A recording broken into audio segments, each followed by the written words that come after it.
यह कहानी एक छोटे से गांव की है जहां शांति और हर्ष का माहौल था। उस गांव में एक होशियार और समझदार महिला रहती थी जिसका नाम था फूलकली। फूलकली का एक बड़ा परिवार था जिसमें उसका बेटा राजू, बहू राधा और उनकी 3 छोटी बच्चियां शामिल थी।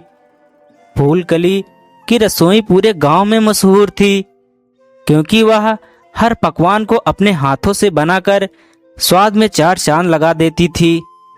समय बीतता गया और फूलकली के अब बूढ़े होने के कारण उसकी हालत कमजोर होती गई। उसने अपने बेटे और बहू को बुलाकर कहा, राजू और राधा, मेरी तबीयत अब ठीक नहीं रहती, इसीलिए मैं चाहती हूँ कि आज से रसोई की जिम्मेदारी तुम दोनों संभालो। लेकिन याद रखना, इस रसोई में हमेशा प्यार और सहयोग बना रहे। राजू और राधा ने उसकी बात मान ली और रसोई का काम संभालने का जिम्मा लिया।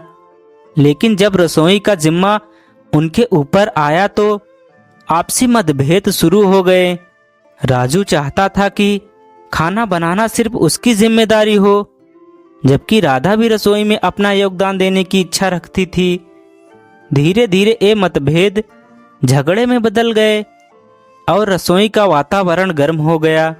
इस समस्या को सुलझाने के लिए फूलकली ने एक दिन दोनों को अपने पास बुलाया और कहा, देखो बच्चों, रसोई का बंटवारा कैसे किया जा सकता है।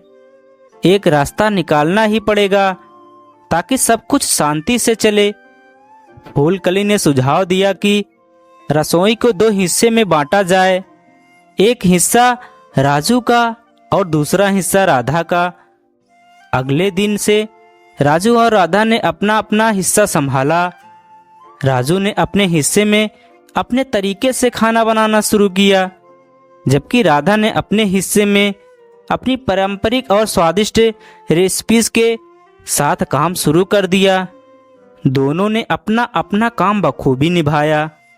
लेकिन कुछ ही दिनों में गांव वालों को यह महसूस हुआ कि अब फूलकली के हाथों का वह पुराना स्वाद नहीं आ रहा था।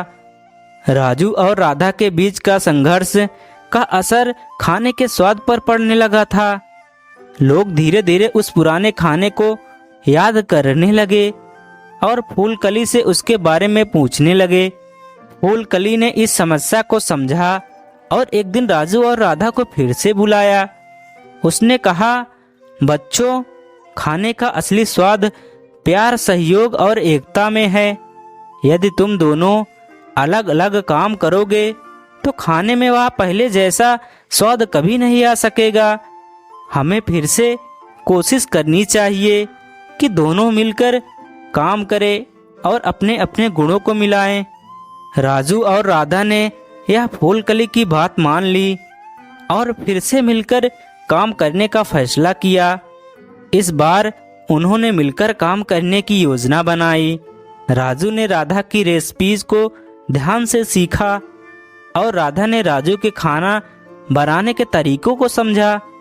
दोनों ने मिलकर खाना बनाना शुरू किया और धीरे धीरे रसोई में फिर से वही पुराना स्वाद लौट आया।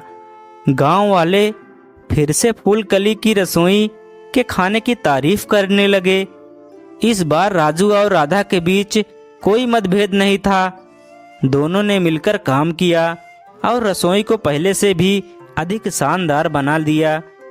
वे समझ गए थे कि जब तक सहयोग और एकता नहीं होगी तब तक कोई काम सफल नहीं हो सकता। इस प्रकार रसोई का बंटवारा अब एकता और सहयोग में बदल गया। फूलकली के आशीर्वाद और राजू राधा के मेहनत से उनकी रसोई गांव की सबसे प्रसिद्ध रसोई बन गई। फूलकली ने उन्हें यह सिखाया कि किसी भी काम में सफल होने के लिए प्यार, सहयोग और एकता बहुत महत्वपूर्ण है। धन्यवाद।